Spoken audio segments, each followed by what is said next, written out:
This is Anish Chauhan and this is Equilibrium Security. It's time to tackle your biggest cyber security challenges head on.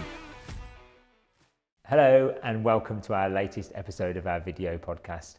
For those that have tuned in before and have watched or listened or subscribed, you'll know we always have fantastic guest speakers, and we're fortunate enough to be joined once again by Claire Vandenbroecke. Hi Claire. Hello again. Thanks for joining us for a second time. Thanks for having me back. So Claire is Cyber and Information Security Consultant for VandenSec Consulting.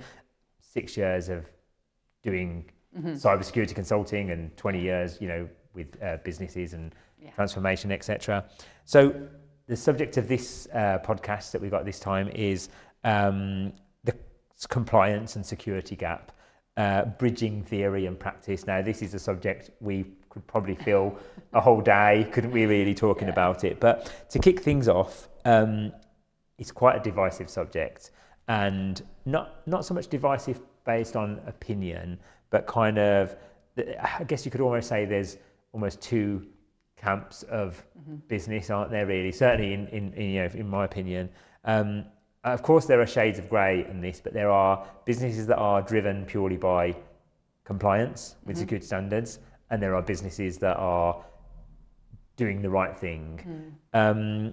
In your opinion, would you say that's accurate? And what, for the organisations that are going purely down the compliance route, is that enough?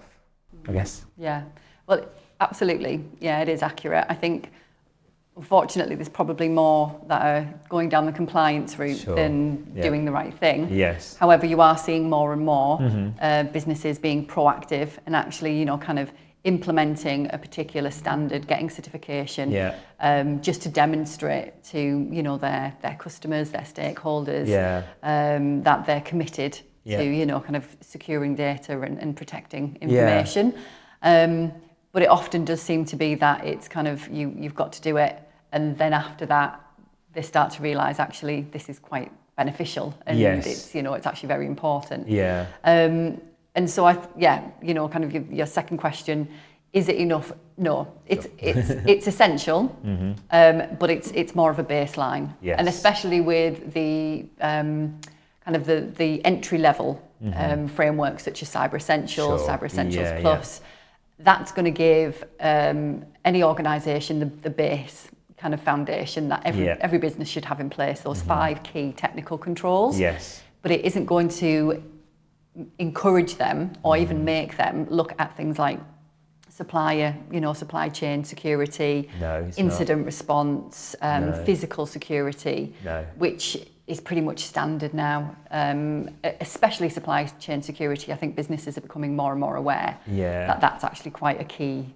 It's a massive vulnerability. And I think possibly some of those baseline standards like Cyber Essentials, and there are others, that they do make it, we've discussed it before, haven't we, about it being, it's not an IT issue. Some of those baseline things are very technical control issue. And so it almost underlines incorrectly the point that compliance is an IT issue, doesn't it, to some degree? It does. And the government who helped design and develop Cyber Essentials, and IASME is the governing body at the moment, has been for some time.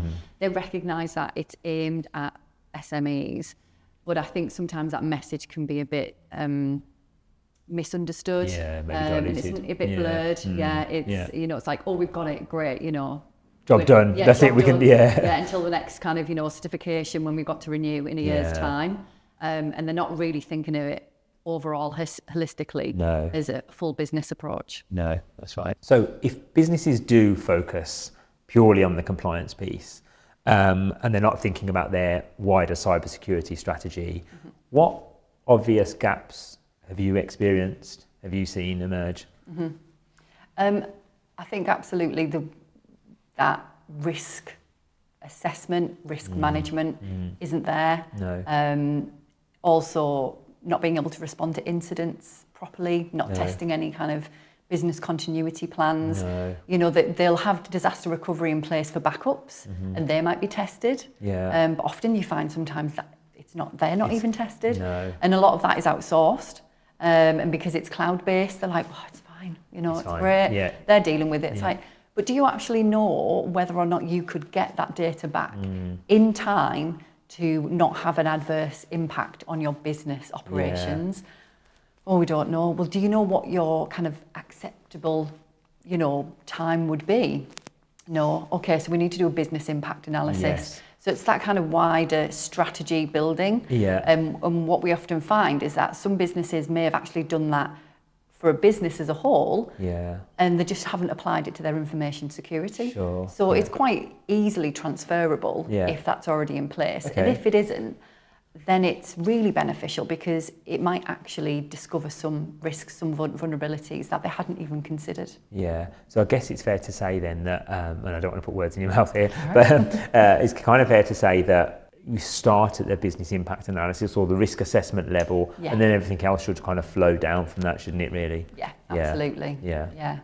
You might also want to do like a SWOT analysis, look at like strengths, weaknesses, opportunities and threats. And ISO 27001 in particular encourages businesses to look at those opportunities and how they could actually make the best of them. So it isn't just about, that scaremongering and going, oh my God, what are our risks? It's also saying, well, why don't you kind of look and see where you might be ignoring a really good opportunity here, in terms of being able to expand into a particular industry, landscape, etc.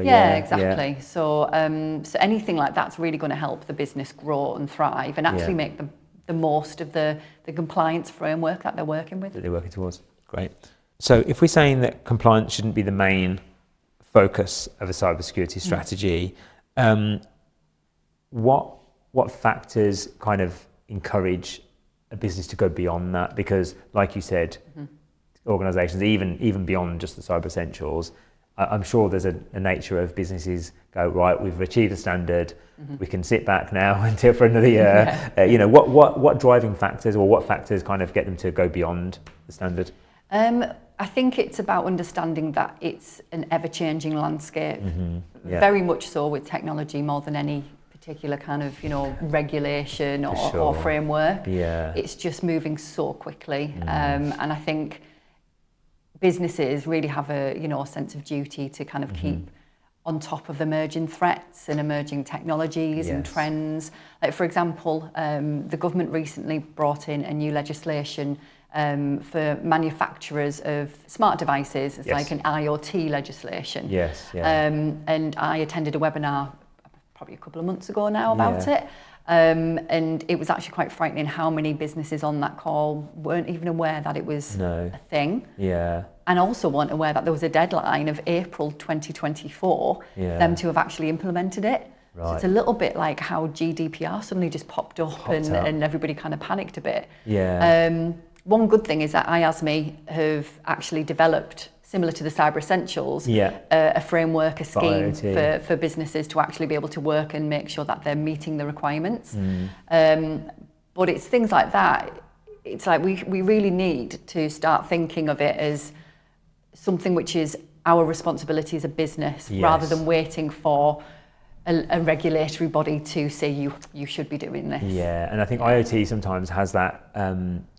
It's trying to. There's almost like a fight between connectivity, making everything available. There's tons of data available. If we can produce a device or have a device gathering this information, that's going to be super reliable to us, super valuable, to us as a business. But it's out over there at the end of a piece of cable somewhere in the middle of the sea, maybe, But like but the value of that doesn't always get put against the backdrop of the security implications, does it? No. That's the problem. I think security is one of those areas where there isn't an immediate kind of visible return on investment. No. And so unless it's legislated or regulated, it can be left by the wayside. Threat of compromise, but that again, sometimes that doesn't always resonate either, does it? And unfortunately, it's usually after the fact. After a business has experienced a breach, that they actually start to take it seriously. Unfortunately so. So you can sometimes say that there's kind of like a lag between compliance and the industry. I think is kind of what you've kind of said in some shape or form, or whether it's the legal or a regulatory body, regulation requirement versus the technology or the standard or what's actually happening in the cyber threat landscape. I think it's fair to say that people's opinion is that they tend to lag behind Is that improving? Is it getting better? Is it staying the same? Or are the standards still lagging behind? They're definitely getting better. Okay. And things are moving a lot quicker. We've actually just seen a bit of a flurry of upgrades and updates and new additions of things like Cyber Essentials, ISO 27001, the US NIST CAF. And quite interestingly, more recently, the DSPT has announced that they're actually going to be aligning with the NCSC Cyber Assessment Framework later on this year. Okay. And so that is definitely evidence of a very important sector, the healthcare sector, really kind of taking control and responsibility of how they move with the times. And especially as we've seen, and we know that healthcare, in particular public sector, is very behind in terms of the software and the technology. The WannaCry ransomware attack is still one of the most talked about examples, unfortunately. So it's really encouraging to see that those things seem to be moving and improving and kind of developing, and like the IoT legislation that we were just speaking about as well. And actually, Europe have just brought in a new AI legislation. The UK have yet to implement it. I think they're going down a different route and focusing more on innovation to try and help build a secure kind of way of working with it, rather than actually legislating and mandating. Almost, absolutely. But at least there's something being done, and there is active kind of attention and implementation of good practice. Okay, great. So there are organisations that have been compliant with a standard or a number of standards, and they've subsequently been breached, and they've kind of, for want of a better expression, kind of pointed the finger at compliance, like, we were compliant. What do you want us to do about it? What's your take on that? Well, first of all, nobody is ever going to be 100% secure. Sure. This is all about mitigation and reducing the risks as much as possible. And that's where things like risk assessments come into place, and business impact analysis, because that will help you to identify your most valuable assets, and the most vulnerable assets and the highest risks, and apply your resources accordingly.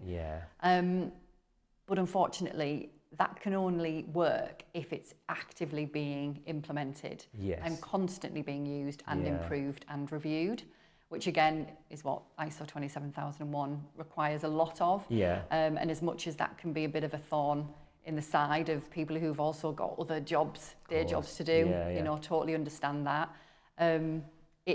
It is the only way that you can demonstrate that you've done your utmost to prevent this happening.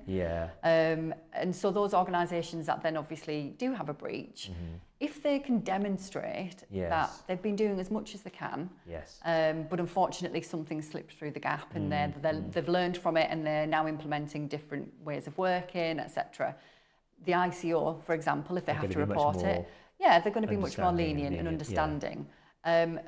But I would hazard a guess that some of these organisations, they've just done it as a box ticking exercise. They've got the stamp of approval, and then they've kind of just walked away from it and just hoped that nothing was going to happen. It may well be that things fail, and it's kind of like finding out, was there something in the change management process that maybe has been a bit overlooked? Like, for example, depending on what framework you're also aligned to. Not every framework for information security focuses so readily on people controls and HR. And I work with a lot of clients where their internal HR have got a great onboarding and offboarding process, but nothing really robust around the movers. So in terms of managing access controls and things like that, when it comes to changing access and understanding who's got what, etc. If they move teams or departments, often that's not monitored, it's not registered, it's not checked. And that sometimes can, inadvertently by mistake be a reason for that. And that actually goes on to, and I know I'm really talking a lot now, I'm kind of probably going off We did say it'd be a big subject. It's a big subject. That the, phishing is still one of the most preferred methods of attack.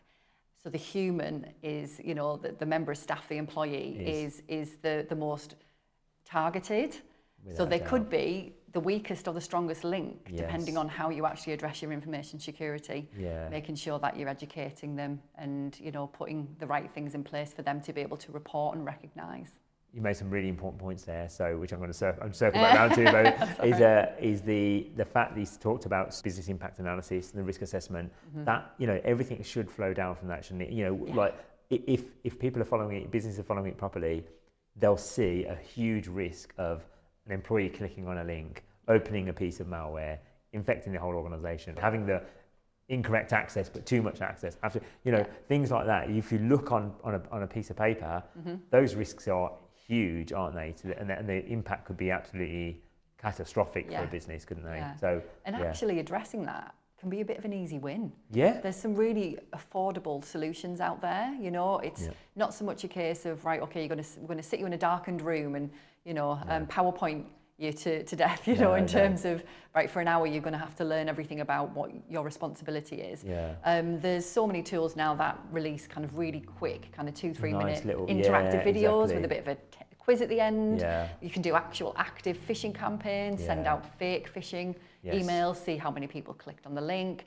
And it's not about building a blame culture. No, it's really It's not. about that trust culture and that kind of embedding security into the culture of the business. Absolutely. And encouraging people to actually think, oh, do you know what, I might have made a mistake there. I feel confident that if I report this, I'm not going to get blamed. Going to be blamed. Exactly, and drawn over hot coals or anything. Exactly. And we've worked with organisations in the past where they've done phishing campaigns and things like that, and they've done the phishing campaign and they said, oh, 30% of our workforce clicked on malicious links, and they just stopped there. They didn't do anything about it because I think they were trying to tread a fairly fine line between a blame culture, but then also educating. You know, there isn't, you don't, you know, just telling them don't do that again, but not doing actually anything about it to help them, you know, to help them understand.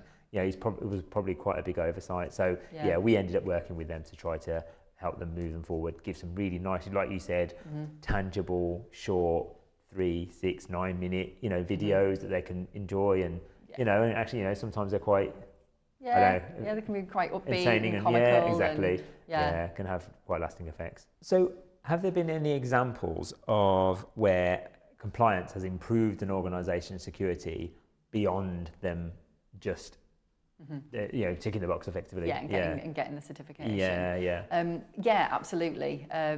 There's a few that I managed to find on the internet. It's not easy because obviously it can sometimes take a while for a business to actually realise those benefits. Of course. And then it's the responsibility of the business, or maybe it's the certification body, to then gather that and produce a case study. Obviously I've worked with companies in the past who have benefited from it. But in terms of information that's available, you know, publicly, I did find 2 really interesting examples. So one company called Clear Data, who are actually from my neck of the woods. Their head office is up in Blythe, which is just north of Newcastle. They're a kind of like a document storage company. So they've got warehouses all over the country, helping businesses manage documents that they don't want to kind of get rid of, or you know, so it's like that massive storage. And so they implemented ISO 27001. And what they reported was, as well as it obviously getting the certification and all of the reputational benefits, it actually secured a new deal which brought them £750,000 worth of income. Actually over a 3-year period. And when you consider the cost of actually implementing ISO 27001, yes, there's hidden costs in terms of people's time within the business, but the actual consultancy and the audit costs, that's paid for itself 10 times over. At least, isn't it? At least, but what they also did was they took it really to the next level in terms of engaging their employees in understanding their role and responsibility. And they actually incentivised their staff. And they connected it to the staff bonus scheme. Every member of staff had a quality score. And again, it was a positive approach. It wasn't a, you know, if you're not doing well, then, you know, we're going to bring you in and have a chat with you. It was more just a, look, we all need to take responsibility, but we understand sometimes it can fall to the the back of the wayside when you've got other pressures, deadlines, course, and commitments. So doing that, I thought, was very clever. And it's facing facts. You've got to have that motivation there to motivate your staff to actually care about it. Yeah, absolutely. Telling them that it'll impact them on a financial level. Absolutely. Good way to, absolutely. Yeah. I mean, businesses use bonus schemes, for a number of reasons, usually for sales. Yeah. So it's not a new thing. No. And actually, you could almost take that to the business level as well.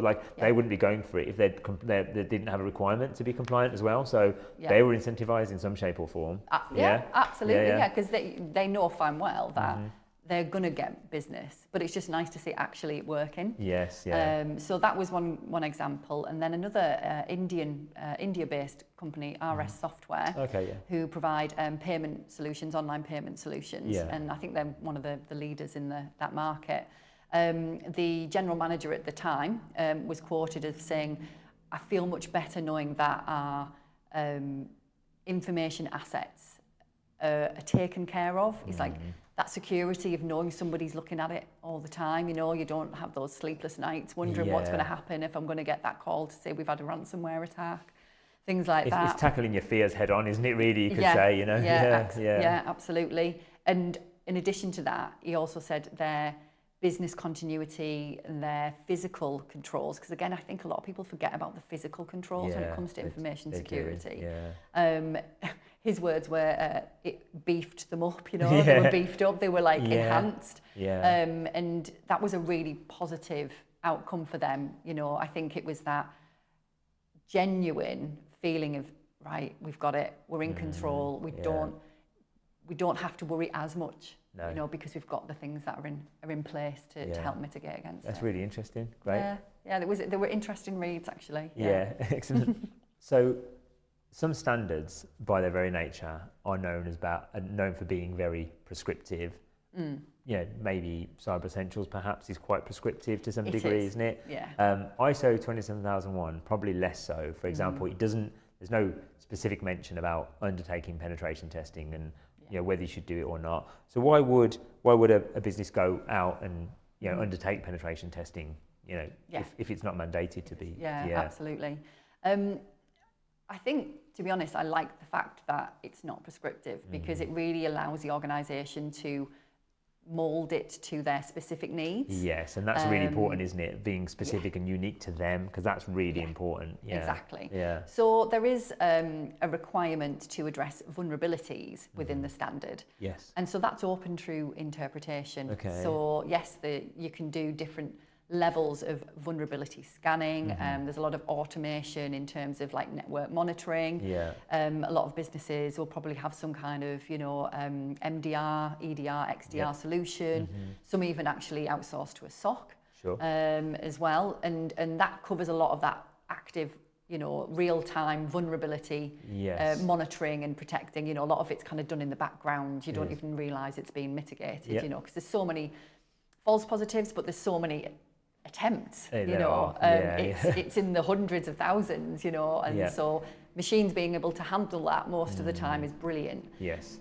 But one thing it doesn't really do is it doesn't actually test the overall defences of a business. No. Not just the technical defences, but the full infrastructure. Yes. The people working with certain areas of the network. And that's what penetration testing does. Yes. And there are different levels of different types of penetration tests. So you might not need the full kind of red team, blue team thing going on. It might be that you just need your web app kind of, checking and testing, which is much less expensive and costly. But that might be appropriate and sufficient for the business. Yeah, again, it comes down from that impact analysis, the risk assessment, doesn't it? Where do your risks lie? If your biggest risk is actually an insider threat, and if somebody had credentials, what could they do? Then maybe a more intensive penetration test is probably right. But like you say, if it's their only external facing component, or that the biggest risk is their web application, then that might be what they need to do. Yeah, absolutely. And so, although it's not mandatory, I think even if it's not something they do straight away, as the business grows, if it does grow, and they're wanting to improve that information security management system, the certification body would probably want to see at least some consideration and maybe some justification as to why they're not doing that. Yes. If there is